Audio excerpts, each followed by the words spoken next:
Lovely to see you. Spend some more time with you. I'm so glad to do it.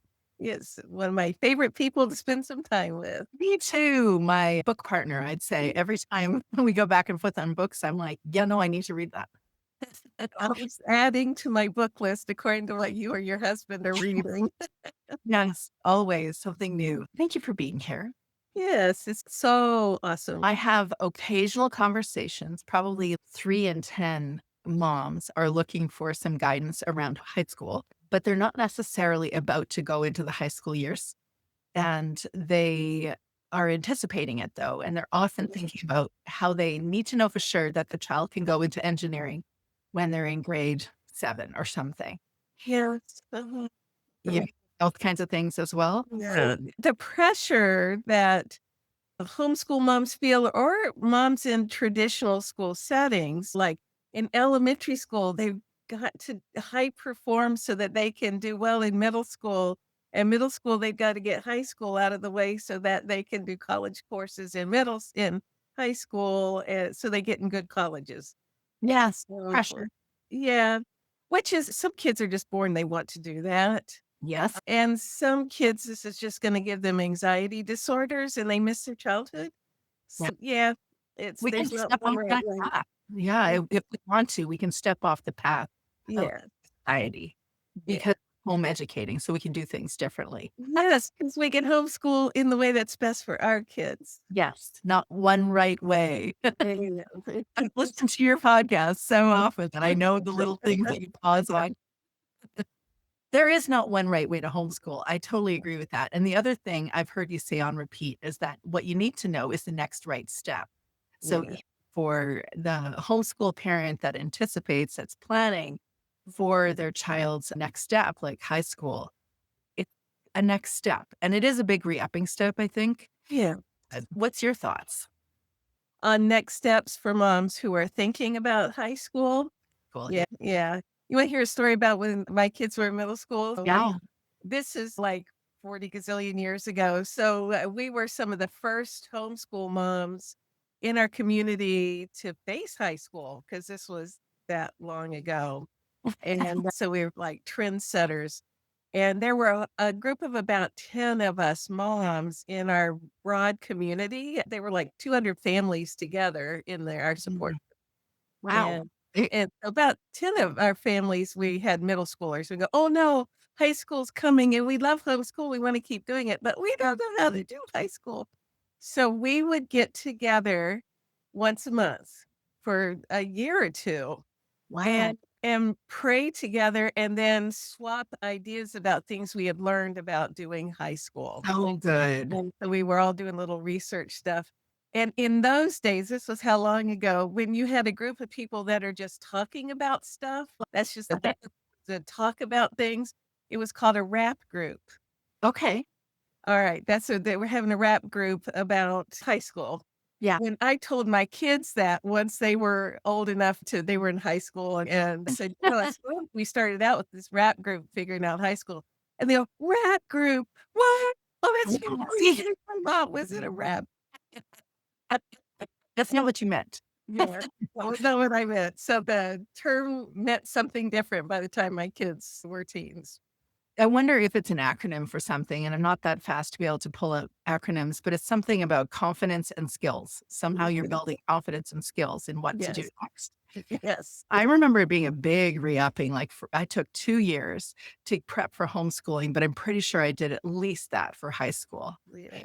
You know what I just realized? I have not introduced myself, and I would love to introduce both of us in case anybody hasn't met Oh, us. I'm glad we're doing that. Yes. Always important. I'm normally doing it right away, but if you haven't met me, I'm Teresa Wiedrich. I'm a graduated homeschool mom turned certified life coach, and I support overwhelmed homeschool moms to do it clearly and confidently and do your homeschool and your life, leading your child's lives as well in an aligned way from the inside out. And I know, Vicki, I bet you do too, from the Seven Sisters Homeschool and the Homeschool High School podcast. But I invited her here today to have a conversation about a recent offering that she's put out into the homeschool space on human development that is ideal for a high school student. And in my podcast this week, I talked about the value not only of this course for a high school student, but also for the mom and understanding kids in the context of really of human development lens instead of just say a teenage sassy lens or Yeah. a year olds I'm always right lens. Yeah. That's a really useful approach, I think, Vicki, Mm. seeing it through that perspective. It's hard to do though, as the mom. And we moms, we feel pressure, just like sometimes we feel pressured for our kids to perform well. Yeah. We feel pressure for being perfect homeschool moms, Hmm. and our families are looking at us, or we're worried about our kids' future or whatever. So, Yeah. to know that there's support out there and that we don't have to homeschool alone, that Yeah. there are people who care like you, Thank you. or encouraging sisters like Seven Sisters Yeah. Homeschool, lots of homeschool communities where we can lift each other up because we may be homeschooling our families, but we're all in this together. Yeah.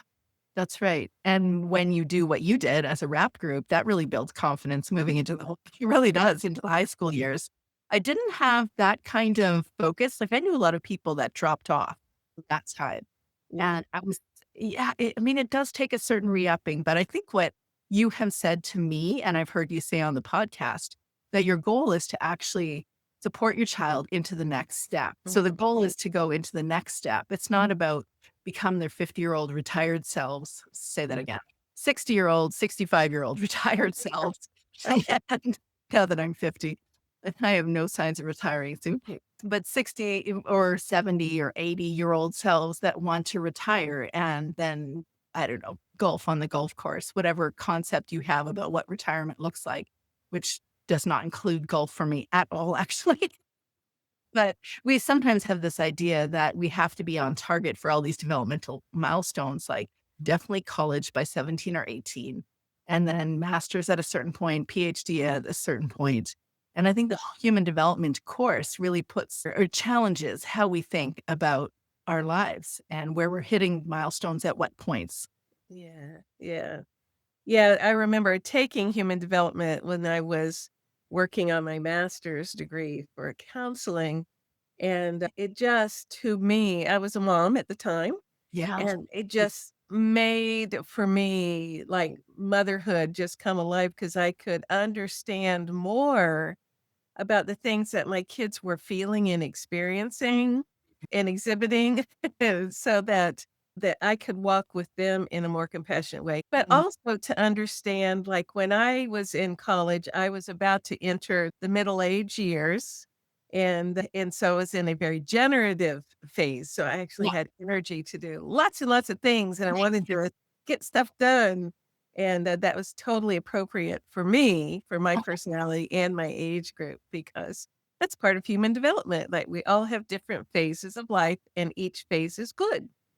So interesting because what I'm noticing often is that I'm not alone moving from when you graduate as a homeschool mom or you move away from that full time role. You want to find something else to do. And I have Yeah, known a lot of people move into teaching, but there's a lot of possibilities. And so is that typical then moving into the nurture phase as a mother? I know it's not everyone's experience to full time get engaged as a mom, but yeah. then towards that generative stage. Yeah, really, as moms, most of us become moms when we're in our 20s and 30s these Yeah. days. And that is in that young adult period where our purpose, our developmental phase is connection and relationship. And so our bodies are made for that, and our souls are made for that, for having relationships with our spouses and having kids and having those relationships and friends and our places that we fit in the community. And then so that then grows and grows over the years in different forms. And then we move out of parenting. And then this other phase kicks in where I'm not going to sit around and watch television the rest of my life. And I want to do some things. And this Yeah. urge to do something comes Yes. along. Oh, it's so interesting Yeah. because I don't ever sit more than 15 minutes without falling asleep to something on TV or Netflix or something. So, but I am down for creating and writing and engaging people. So that's really interesting. Yeah. I Yeah. I would love to hear from you what inspired you to write the human development course for teenagers. And let's maybe chat about how we can use it as a Sparkle credit on transcripts. Yeah, so it's you will not find that human development is required for graduation, but I think that it is a really good life skills course Yeah. because it helps our teens understand themselves and their parents and their grandparents and their siblings and the kids they babysit for and all that. But the way it came about was as my kids were going into high school and I had just graduated with my master's degree, I was so excited about human development. And I thought, why should my kids wait till college to get the joy of human development, of understanding how people grow and change from womb to old age? Like Yeah. that would be good for them for Yeah. understanding themselves so they could fulfill who they're supposed to be. And so I looked and looked for a curriculum that I could use to teach my kids, human development because I didn't want to do a college textbook because that would bore them to tears and they would get mad at me and it wouldn't be inspiring. Yeah. And so there wasn't anything, not a thing at that time. There was not a thing. And so I said, "All right, I'll just do it myself," because I was in the generator phase. Classic homeschool mom. Well, I'm still mom, this is what we do, and pull together the resources that I had learned in college and Wow. all the things that had come along since I had finished my courses and made an average level high school book so that all the kids that they were in co-op with so I wanted to do it in co-op so that all the teens could have some fun together.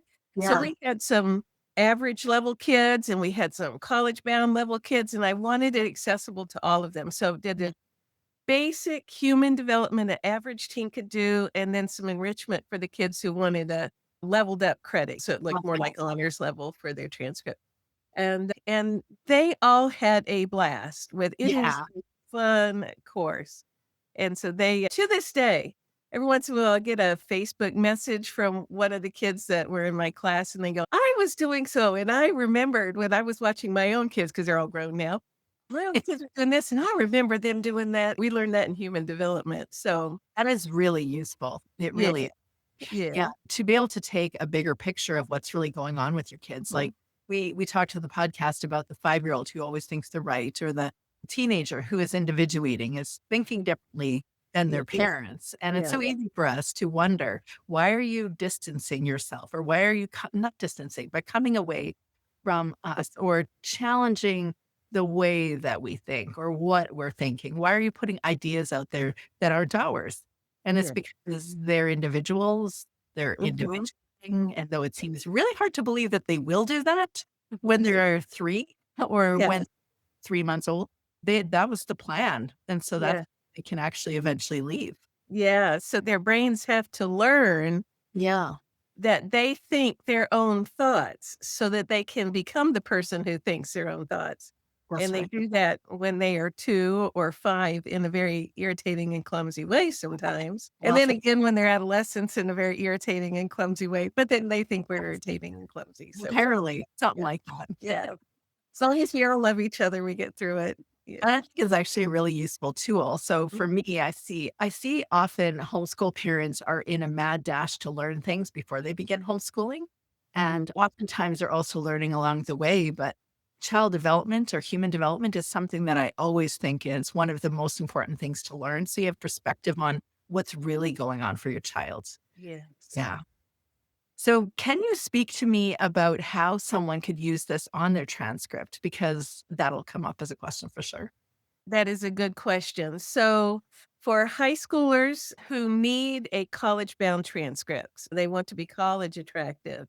This is an elective that adds sparkle to the transcript. So, if they, according to the college, like different colleges look for different things, but Yeah. when I have been in workshops with college admission advisors, they said when there's 3,000 kids applying for 1,000 freshman openings, they look for transcripts with sparkle, Yeah. where teens have taken courses that enrich their lives, that show they can invest in something that's useful, Mhm. that's has developed an interest. And so human development is one of those sparkle credits. So it's academics, it's useful life stuff, but it's above and beyond just the core courses. So it's an Yeah. selective credit that really is attractive on a transcript. For teens who just need a transcript, so they have graduated and are going into a trade or going into the military, that adds the electives that they need. So they don't need to impress anybody per se, but they need a certain number of electives just according to where they are, what their requirements are. So it's a useful life elective, whether they're college bound or not. I have been working with people across Canada and the US and around the world, but I'm thinking the people that are asking me about this are in Canada and the US. And we're very different in how we approach things. Like we're all province based and you're state based, Yes. but I feel like we're really behind compared to where you're all at. Like we have, what do we have? 30, can someone correct me, but 36 million, 37 million, something like that. And you have now, do you remember? I'm impromptu asking you your population. How many homeschoolers there are right Yeah, now? like, I actually just mean how many people in the United States. Oh, in the States? I think it's 10 times as many as us. I lose counts of zeros. Yeah. Okay. There's probably like 3,000,000 homeschoolers though. Wow. So, yeah. Wow. That's Yeah, so impressive. it's yeah, there's a lot. We got a pool of resources to draw. Yeah. You guys have this approach to high school, college, you can cross enroll or you can do dual enrollment, and we don't have that. We have it, we do actually have it in my province of BC, but almost no one knows that it exists. Oh, really? Yeah, and it's, like, such an unusual thing to do. When I went in with my high school student, homeschool high school student, they were going to put her into an English class as an upgrade student in high school because they didn't even understand that I was asking to put her into a college level class. And Oh, so I'm challenging the norms here. So the norms here and the norms in the United States, very different. yeah. And when I worked for an advocacy organization in BC for homeschool, I learned that a lot of homeschool people did not actually want us to nationalize what do you call it? The SATs or Yes. ACTs. Yes. They didn't actually want to bring that into the college and university level admissions because even though they proctored it, and they all proctor them for everybody. But they didn't want to bring it in as a standard because they thought Sparkle transcripts or Sparkle portfolios, they didn't call it that, but I love your word. Those portfolios and transcripts actually did more to get a child into a college or university than numbers on ACT, SAT, or even a transcript with grades. Is You know what? I agree with that. that right? I Yeah. challenge Yeah. it. I thought it would be easier the other way, but I don't. Yeah.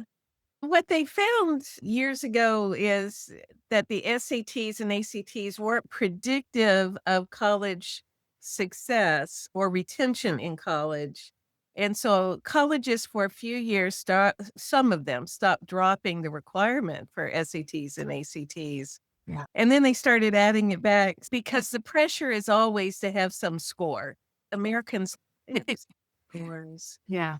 And the problem is that it isn't really that predictive, and it's such a long, boring test, and unless your curriculum was geared specifically for the SATs and they knew SAT language and done SAT prep, it's very hard to compete with kids who are in an SAT prep setting.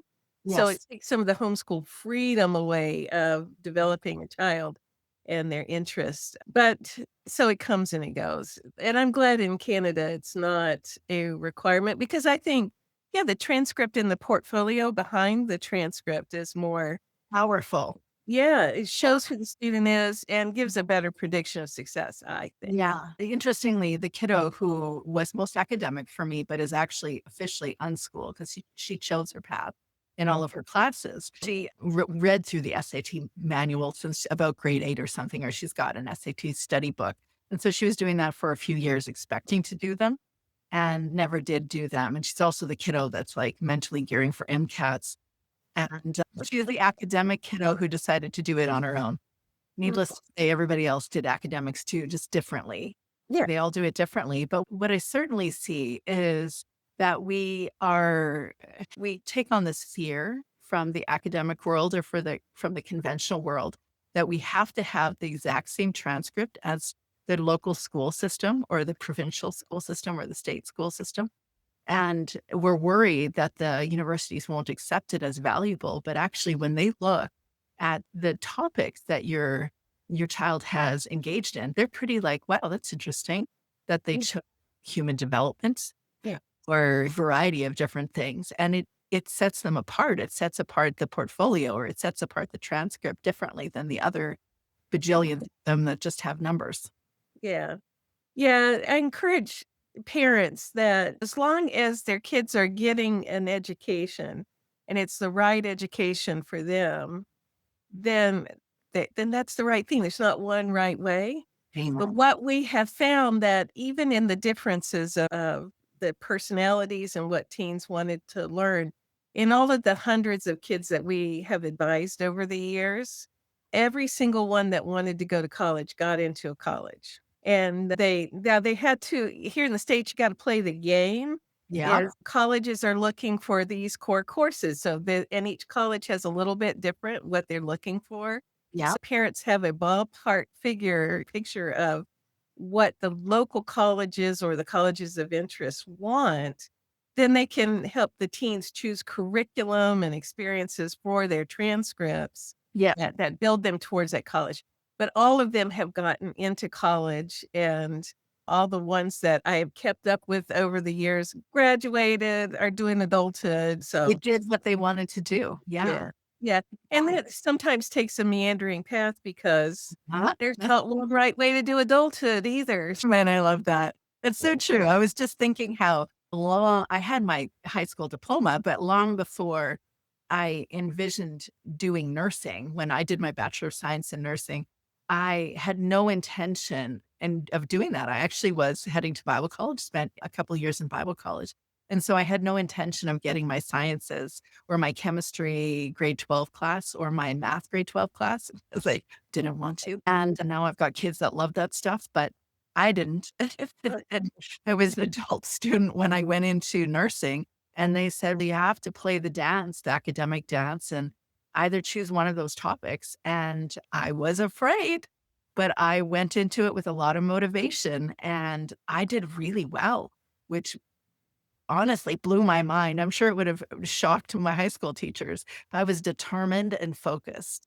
And so I actually did much better in college than high school. And that's because you were ready for it at that time. So, like you said, you're motivated and determined. So, we can do a lot of stuff even outside of our strengths when A we have, lot. yeah. So, for me, when I was a kid in college, I was a biology major. Yeah. Math is not my thing. And I had to get through calculus 2 or 3. There's a lot of Oh, calculus. right, though. I got that. Yeah, I did that with a lot of visiting the professor's office and asking for extra credit and tutoring. If you want to hear how Vicky increased her grade, you have to listen to the podcast because that is unlike any story I've heard before. I won the weird way to get a good grade in calculus. Yes, that's really impressive. My daughter loves it. I don't understand it, but she's really, "Mom, it's not that hard. Do you want me to show you how?" And I'm like, "I know I'm a lifelong learner. I know I could if I wanted to, and nope." So tell me how they can or people can access this course and where they can actually go to find it. So, if you got a teen who'd like to have some sparkle credit on the transcript, go to Seven Sisters Homeschool. So you can see it, Vicky, at sevensistershomeschool.com and just put in the search bar human development.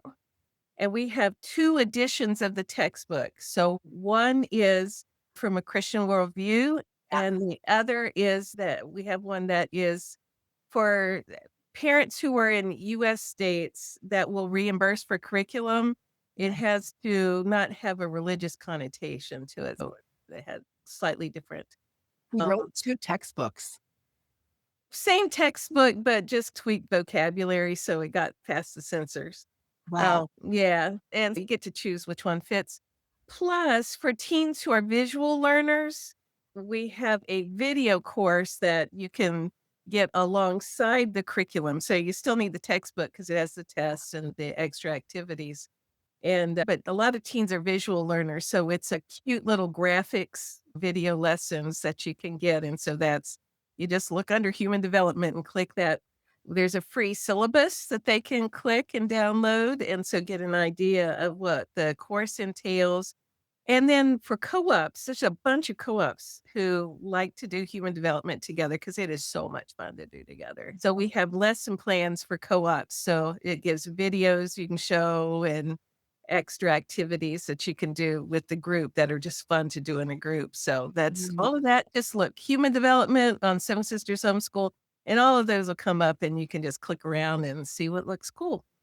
And I see this one as such a valuable thing, even as homeschool moms, for us to really understand our kids. It really helps us reduce our unrealistic expectations of our kids and understand them through a different lens. And so if you can do it with your child, I think this one is a fantastic one to do Yeah. with your child. So much fun.